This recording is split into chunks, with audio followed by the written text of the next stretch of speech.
The alien sisters said humans were all talk. I proved them wrong that night. The alarms screamed like living things as the far beacon tore through the blue storms of Calyx. Pilot Ayan Raza gripped the shaking controls, his jaw tight, his pulse louder than the engines. The ship wasn't just failing, it was dying. Warning lights flashed red over his cracked visor. Hold together, he muttered. Just a few more seconds. The navigation course sparked and went dark. The gravity well had pulled him from FDL without warning. Calyx's twin moons hung over the planet like pale eyes, watching as his descent became a fall. He rerouted power from life support to the shield grid. The heat inside dropped fast. Frost formed on his breath. Metal panels popped under the pressure. The far beacon hit the upper atmosphere at 3 times the safe entry speed. Outside, the clouds glowed violet with lightning that didn't flash. It rolled, alive and slow, like thought. Below, the land shimmered with strange spires that caught the stormlight and sang. Actual sound, like a choir echoing up from the surface. His heart stumbled. What kind of planet sings? Another explosion ripped through the hull. The main stabilizer blew apart. He barely managed to trigger the crash harness before the entire ship began to spin.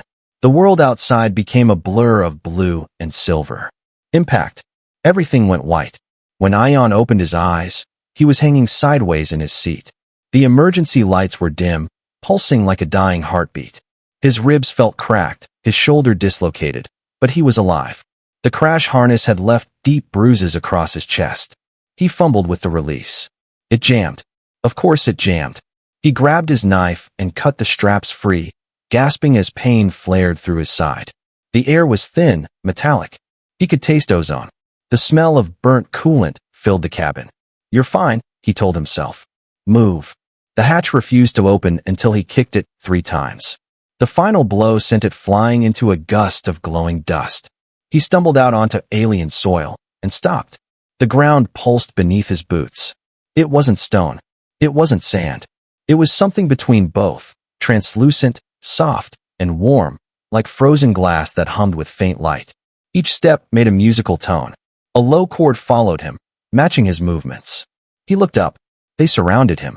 Thousands of tall figures standing in circles, their skin shining with light from within. Some glowed deep emerald, others pale silver. Patterns of color moved across their bodies like living tattoos, changing with every breath. None of them spoke, but the air was thick with harmony, like words spoken through melody instead of sound. Ion's throat went dry. Hi. The crowd's colors rippled. The tone dropped low, displeasure, maybe warning. Then the circle parted. 3 beings stepped forward, taller than the rest, their lights brighter, their movements measured. The first wore what looked like armor made of glass and shadow, his glow sharp red and bronze.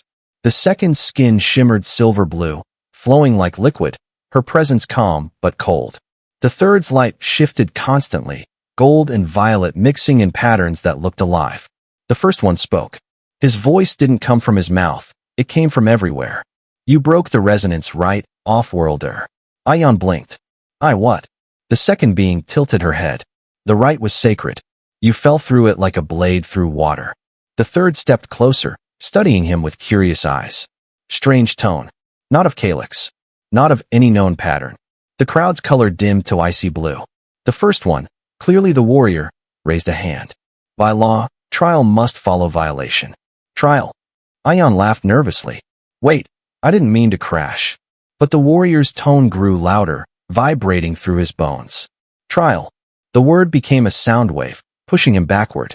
The silver blue one placed a hand on the warrior's arm. He doesn't understand our ways, Kesh. Perhaps we begin with measure 1. Measure 1. That didn't sound like something good. The gold violet one smiled faintly. He learns quickly. His tone already changes. The crowd began to hum. Low, slow, rising. The light around them intensified until the entire arena glowed like sunrise. Then silence, total silence. Kesh stepped close, eyes like molten glass. You have until dawn to prepare. Fail, and the storms will claim you. Ion swallowed hard. And if I win? The silver one, Leora, answered softly. Then you may leave Calyx alive. He looked at the 3 of them, then at the crowd. Thousands of glowing eyes fixed on him. His ship smoked behind him, the only piece of home left. Great. he muttered under his breath. First contact, and I've already broken the law. The Golden One laughed quietly, a bright, musical sound that didn't feel hostile. Welcome to the echo, human. Let's see if your kind can sing. Lightning flashed across the violet sky. The crowd began to chant, their voices merging with the planet's hum. And as Ion stood in the center of that living concert, bruised and bleeding, one thought burned clear through the pain. Whatever this world was, he wasn't leaving it the same man who crashed here. The storm had calmed by morning, but Calyx didn't sleep. The air itself carried whispers, low, rhythmic pulses that vibrated through every surface. Ion Raza stood at the edge of a glowing cliff, staring down into a vast canyon where the light moved like liquid veins beneath the ground. The world felt alive, and it was watching him. They called this place the Hall of Resonance. 3 archways stood ahead, carved from living crystal, each singing a faint melody that brushed against his bones.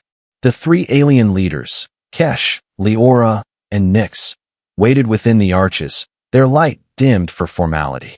This is your first measure, Leora said, her silver voice clear as water. Body, not mind. The measure of will. Kesh stepped forward, the crimson patterns on his skin pulsing like a heartbeat. You stand in my domain now, human. The labyrinth will judge you. Only those who can match the song of Calyx may cross it. Define match, Ion said. Kesh smirked. Don't die. The ground beneath Ion's boots shifted, humming deep. The canyon's floor retracted, revealing a spiral maze that stretched for kilometers, walls pulsing with rhythmic light. Each pulse came faster, sharper, like a heartbeat accelerating before a fight. Ion took a breath. All right, planet.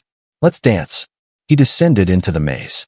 The moment his boots touched the lower ground, sound vanished, replaced by vibration.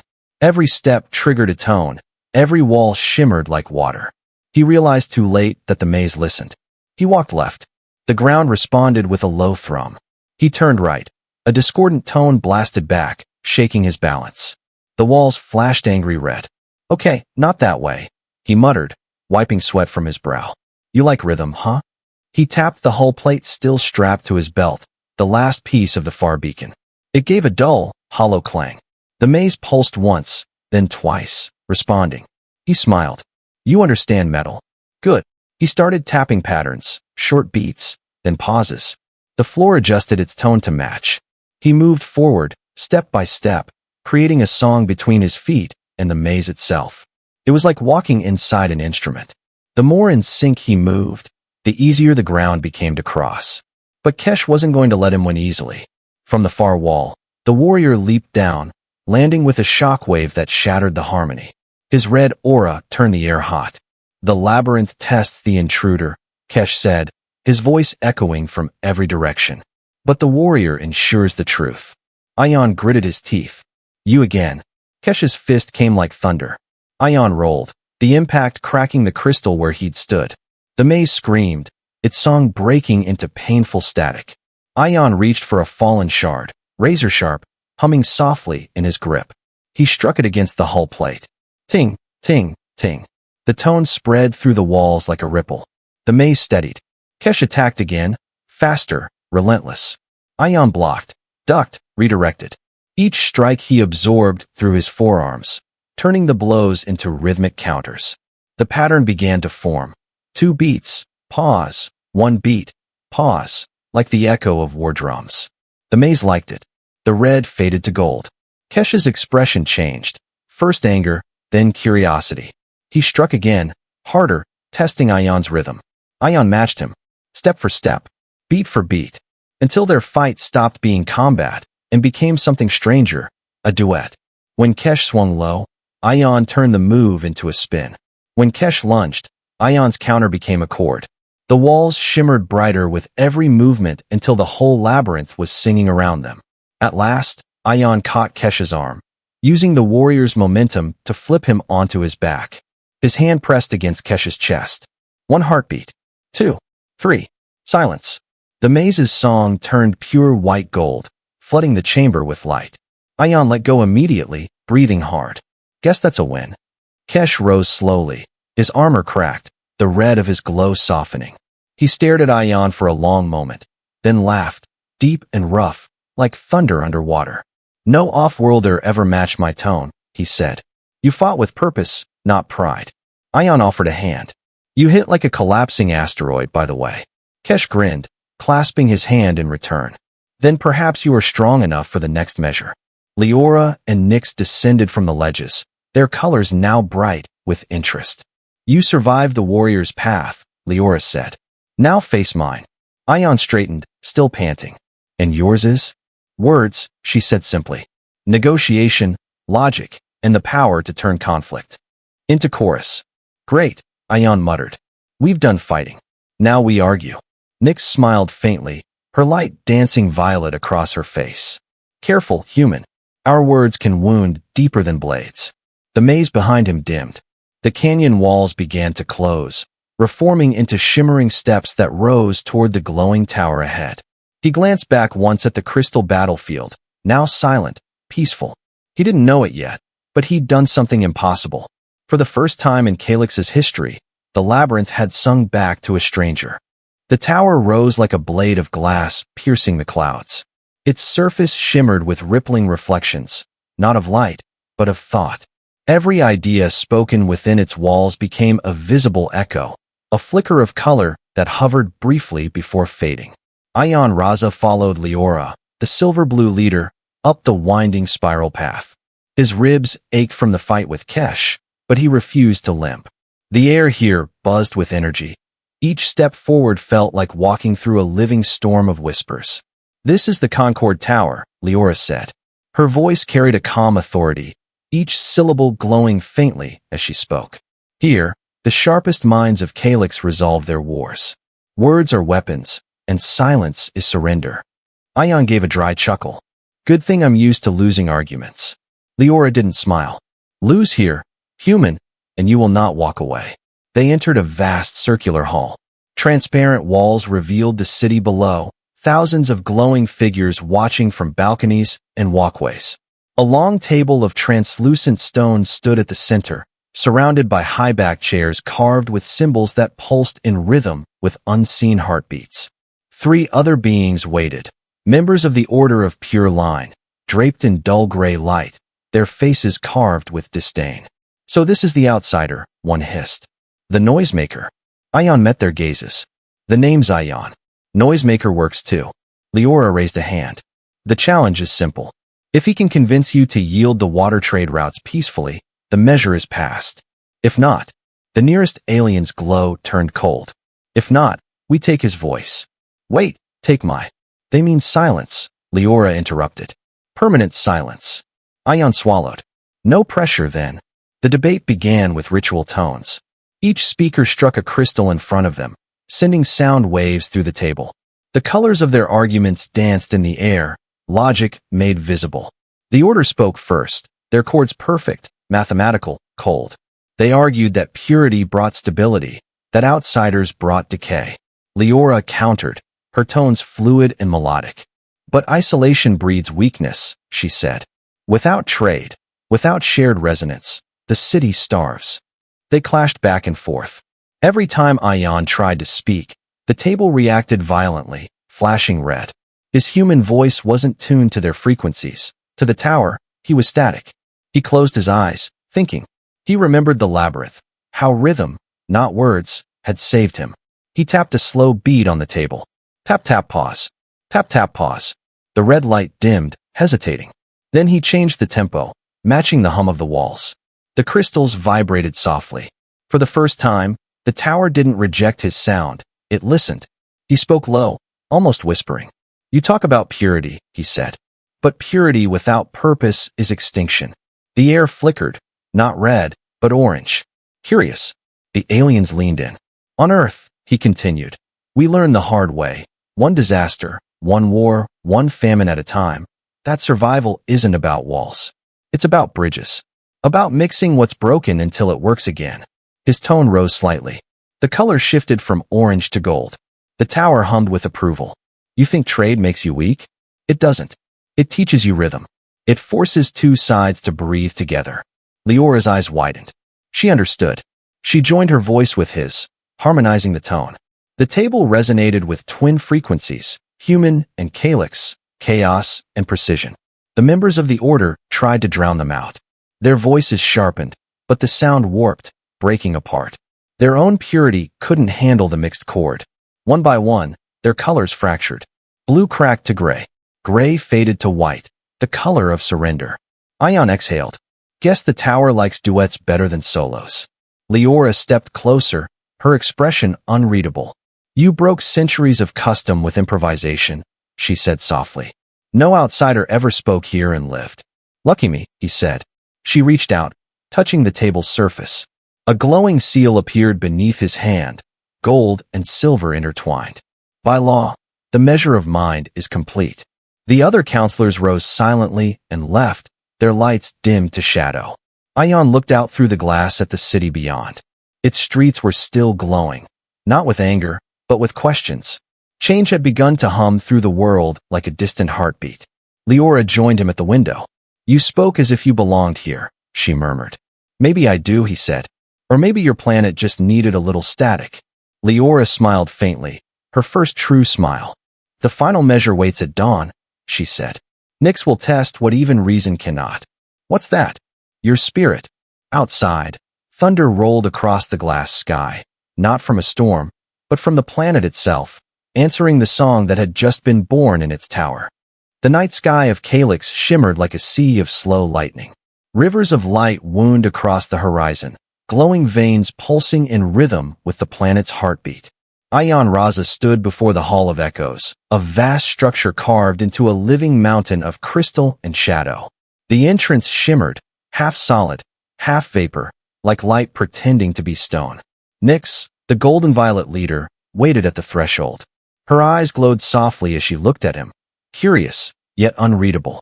This is where the truth of all things lives, she said.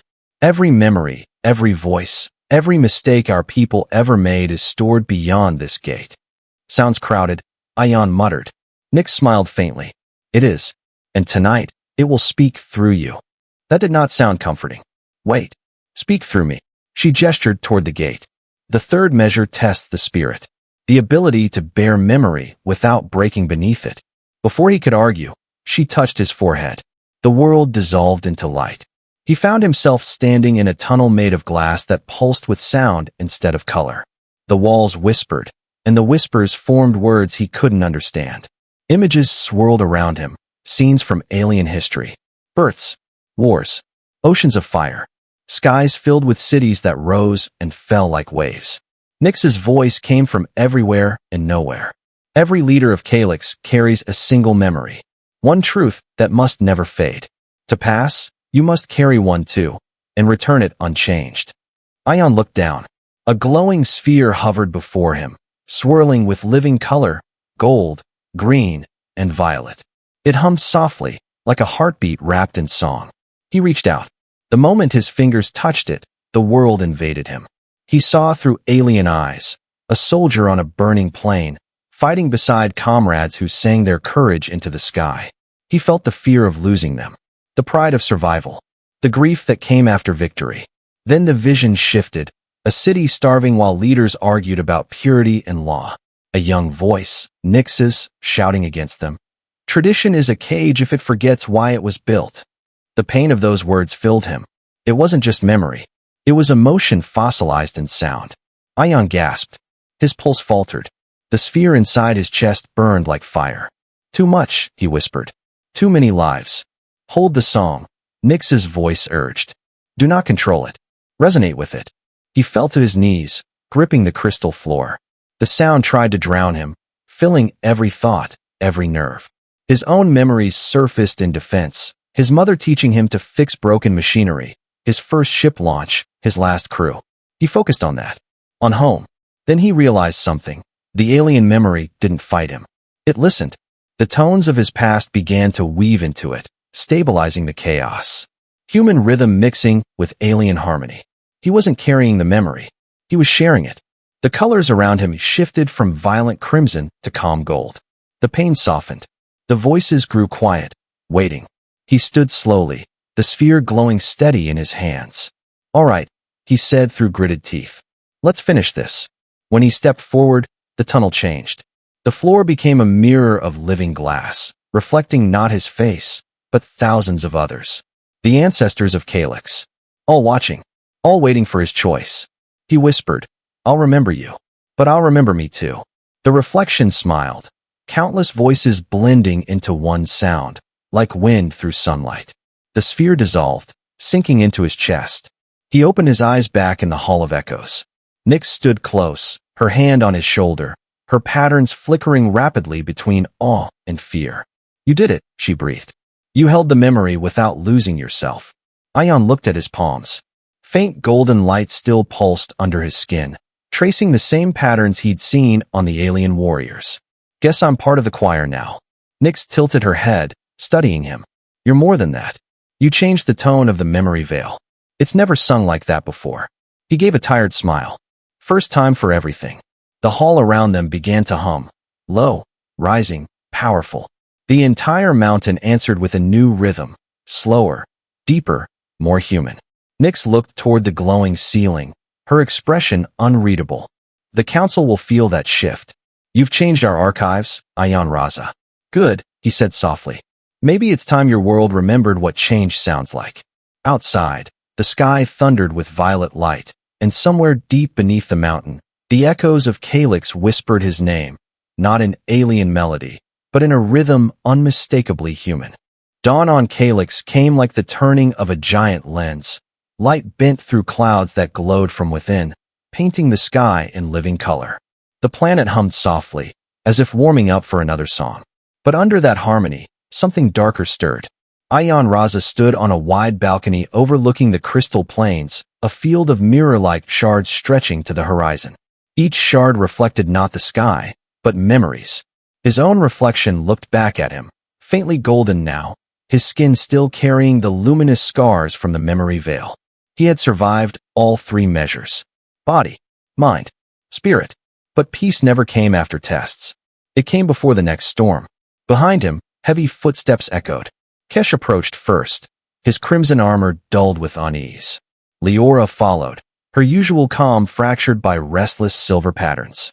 And Nyx, she looked different. The golden light that usually pulsed through her now flickered unevenly. "What's wrong?" Ion asked. Nyx looked out over the plains. "The Council of the Pure Line has called an emergency convocation. They claim you've corrupted the veil." "Corrupted?" Ion blinked. "I didn't corrupt it. I made it remember again." "That's the problem," Leora said quietly. "For centuries, the archives were controlled, memories filtered, rewritten, erased. What you awakened are truths they buried." Kesh's voice rumbled like a slow drum. "They fear what can't be unlearned." Ion frowned. "So they'll come for me." Kesh shook his head. "Not just you. For all of us.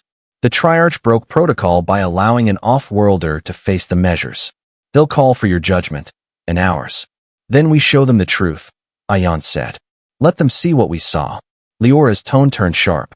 "You don't understand their power. The convocation controls the planet's resonance towers. If they turn those frequencies against us, they can silence entire cities." Ion's stomach sank. "So they're going to start a war made of sound." Nyx stepped closer, placing a hand on his chest. "And they'll begin here. In minutes." The first pulse struck like a physical blow. A shockwave of pure resonance rolled across the plains, shattering the crystal shards and throwing Ion to the ground. The air vibrated violently, a weaponized frequency designed to unmake structure. Kesh roared, slamming his fists together, releasing a counter-frequency from the cores in his armor. It dulled the next blast, but not enough. The towers in the distance glowed with blinding white, firing continuous waves toward them. Ion crawled to his knees, gripping a broken shard. Its edges still sang faintly, responding to the attack. His mind raced. Sound against sound. Note against note. Every weapon here was built on resonance. The minute could be played. He stood, lifting the shard like an instrument, tapping it with his knuckles. It hummed back, unstable, but alive. He hit it again, adjusting the rhythm, shaping a pulse. The tone strengthened, forming a counterbeat against the assaulting frequency. Leora realized what he was doing first. "He's sinking the interference field. Then we join him," Kesh growled. Together they formed a triangle: warrior, diplomat, memory keeper, and one human improviser. Their combined tones began to rise, weaving through the chaos. Ion's steady rhythm became the anchor. Human heartbeats turned into battle music. The tower's white light faltered. The weaponized frequency began to lose coherence. The planet's own hum, once controlled by the convocation, shifted allegiance. The plains around them shattered in brilliant color, but the echoes no longer hurt. They sang. From the horizon, a group of armored figures approached, the Pure Line's enforcers. Their leader, draped in gray light, shouted over the roar. "You defy the council. You pollute the song of Calyx."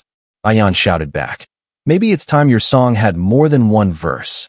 He slammed the shard into the ground, channeling all the built-up energy. The entire plane exploded in golden resonance.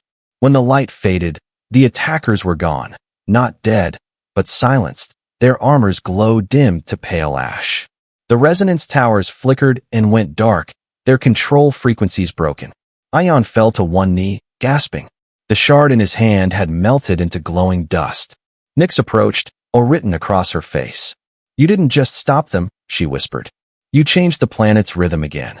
He looked up, sweat dripping down his temple. Guess Calyx just learned to improvise. For a long moment, no one spoke. The wind hummed softly, no longer a weapon, but a melody. The world had turned human, even if just a little. Then Leora said the words that none of them wanted to hear. "The convocation will not stop. They've lost control, and that makes them dangerous." Kesh nodded. "They'll demand your execution before sunset." Ion stood, breathing through the ache. "Then we don't wait for sunset." Nyx's eyes brightened. "You're going to confront them?" He gave a grim smile. "No, I'm going to invite them to listen." And as thunder rolled again across the horizon, the planet itself seemed to hum in agreement, a new chord forming in its heart, waiting for the human who dared to change its song forever. The convocation citadel floated above the horizon like a black mirror turned against the sky. Its surface was flawless, reflecting every storm cloud and flash of lightning. Yet the reflection never matched the real world. It was a fortress built on deceit, a monument to silence masquerading as order. Ion Raza stood at its base, staring up. His clothes were torn, his hands bruised from the resonance blast that had saved them hours ago. Around him, Kesh, Leora, and Nyx stood ready, each bearing the glow of rebellion on their skin. "The Citadel hears everything," Leora warned. "Even our thoughts will echo inside, if they sense defiance." "They already do," Ion said, stepping forward. "Let's give them a reason to listen." The gates opened soundlessly. Inside, the walls were made of pure sound crystal, absorbing their footfalls and replacing them with heartbeats, not their own, but those of the council above. It was unnerving, like walking inside another body. They reached the Hall of Silence, an amphitheater of mirrored tiers filled with robed figures whose colors had long since faded to gray. The air smelled of cold metal and old fear. At the center stood the High Resonant, her voice like a blade cutting the air. "You bring chaos into harmony, Offworlder. You bring contamination." Ion looked around. "Funny. From here, your harmony sounds a lot like fear." Gasps rippled through the chamber. Leora flinched, but Nyx smiled faintly. She understood his rhythm. The High Resonant raised her hand. The walls pulsed once. The air went still. "You altered the veil. You defied the labyrinth. You infected our people with your discord. How do you plead?" "Human," Ion said evenly, and proud of it. Kesh's laughter rumbled low, earning a glare from the council. The High Resonant's tone grew deeper. "You think your crude rhythm can rival the purity of Calyx? We have maintained perfect song for 10,000 years. Ion took a slow breath. "Yeah, and in 10,000 years, you forgot how to feel it." He reached to his belt and pulled out the tiny metal fragment from his ship, the last piece of the far beacon. He set it on the floor and tapped it once. The sound was dull, ordinary, but it echoed. Then he tapped again, and again. The chamber's perfect silence began to ripple. The sound built rhythm. 3 beats, pause, 2 beats, pause. Human heartbeats layered over alien stillness. The gray lights of the council shimmered uneasily, their patterns glitching. "You call this impurity," Ion said, his voice growing steadier. "But it's life. The universe doesn't sing one note. It's a choir of mistakes learning to stay in tune." The High Resonant's hand trembled. "Enough." Leora stepped forward, her silver light flaring bright. No, he's right. We've worshipped balance so long, we strangled growth. We forgot that harmony is earned, not imposed. Nyx joined her, her patterns flowing gold and violet. He gave us chaos, and in that chaos, truth found its rhythm. The crowd began to stir, whispers rising, tones shifting. A few of the counselors' lights flickered from gray to color. The high resonant shouted, her voice turning sharp enough to crack the crystal walls. You would destroy us with noise? Ion smiled grimly. No, I'm reminding you how to listen. He hit the metal piece again, harder this time. The sound bounced from wall to wall, multiplied by the hall's geometry until it became a single resonant chord. Kesh slammed his armored fists together, adding a deep bass tone that shook the floor. Leora and Nyx harmonized, one silver, one gold, turning the chord into something transcendent. The colors of the hall flared in cascading waves. The crowd gasped as their own tones began to rise involuntarily, joining the resonance. The citadel, built to mute rebellion, could no longer contain it. Its perfect surfaces vibrated with the song of defiance. Cracks spiderwebbed through the ceiling. Light spilled in. Outside, the planet itself responded, the clouds flashing in rhythmic bursts that matched Ion's pulse. The high resonant stumbled backward, clutching her ears. You cannot change the core. The song of Calyx is eternal. Then maybe it's time for a remix, Ion said. The ceiling exploded into shards of light, and the storm poured in, not destructive, but cleansing. Every drop of rain struck the ground like a note. Every thunderclap became percussion. The city below began to hum in answer. When the sound finally died, the citadel no longer floated. It hovered quietly above a world reborn. The counselors sat in stunned silence, their colors uncertain, no longer gray, but not yet vibrant. Ion turned to them, voice calm. You can cling to your silence, or you can join the song you try to bury. Either way, it's already begun. He walked from the hall, the Triarch following close behind, while behind them the ancient song of Calyx, now mixed with something distinctly human, echoed for the first time in living memory. And above the planet, the thunder kept time with his footsteps. Morning came not as light, but as music. The storms over Calyx had fallen silent for the first time in centuries. The air shimmered with suspended rain that glowed like floating pearls. Every drop hummed faintly, the echo of the defiant chord that had shattered the Convocation's citadel. Ion Raze stood atop the broken spire, wind pulling at his torn flight jacket. Below, the city pulsed with soft light, no longer divided by color or creed. The song had spread, from the markets to the towers, from the miners beneath the crystal crust to the singers on the cliffs. Everywhere, people were glowing again. Behind him, the Triarch approached. Kesh, his armor cracked but shining like embered steel. Leora, wrapped in robes that flickered between diplomacy's silver and rebellion's gold. Nyx, still carrying the faint violet shimmer of the memory veil, eyes bright with emotion. Kesh folded his arms. You've done it, human. You broke the unbreakable. Ion smiled tiredly. You make it sound heroic. I was just trying not to die. Leora's tone was gentle, but firm. You gave us back what we forgot, dissonance. And through it, harmony that breathes. Nyx stepped closer, reaching out to touch the faint glowing marks still running down Ion's forearms. And you left your rhythm inside the planet. It beats with your heart now. He laughed softly. That explains why I can't sleep. The humor faded when a ripple moved across the horizon. The resonance towers, long dark, flickered with new life. But the light wasn't white anymore. It shimmered in shifting color, all tones blending instead of clashing. The council accepted it, Leora whispered. They're rewriting the code of song. Kesh gave a proud grunt. By your words, the old order fell. By our fight, the people chose. But it was your heart, human, that made them believe. Ion stared at the towers, softening his expression. Then it's not my song anymore. It's yours. Nyx smiled. No, it's ours. That evening, the grand chorus gathered for the first time since the fall.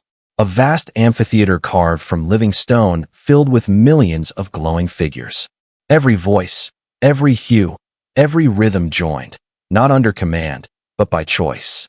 The high resonant herself stood before them, stripped of her tidal robes, her light pale and trembling.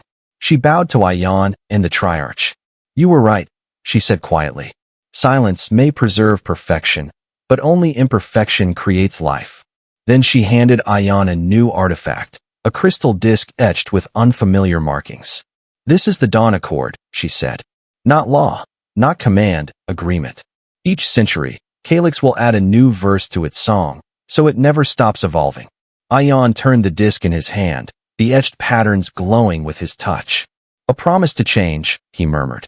That's the most human thing I've ever seen an alien do. Leora smiled. Maybe humanity was never yours alone to carry. The amphitheater's light grew brighter. Children ran across the glowing sand, leaving trails of color that merged into constellations underfoot. The entire crowd began to hum, softly at first, then louder, until the sound filled the skies. Ion joined them, not as an outsider, but as one more note in the grand song. His voice wasn't perfect. It cracked on the high parts. But the crowd matched it, adjusted, absorbed it. The result was beautiful, living proof that harmony wasn't sameness. It was unity through difference. As night fell, Nyx leaned closer. What will you do now, Earthman? You've changed a world. He smiled faintly, watching the moons align above the horizon.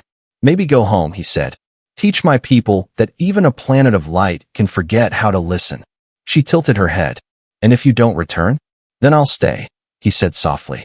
Not as a savior, as part of the song. The three triarchs extended their hands, their colors merging with his. Crimson, silver, gold, human warmth. The contact formed a burst of pure white light, the first true harmony of four species, four hearts.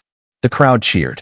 The Dawn Accord pulsed in time with their joined heartbeat, sending a final ripple of light through the skies. And as Ion looked up at that endless, singing world, reborn from silence, he whispered, half to himself, half to the stars. Every world has music. You just have to dare to play the wrong note first. The planet answered with thunder shaped like applause, and for the first time in history, Calyx and humanity sang the same song.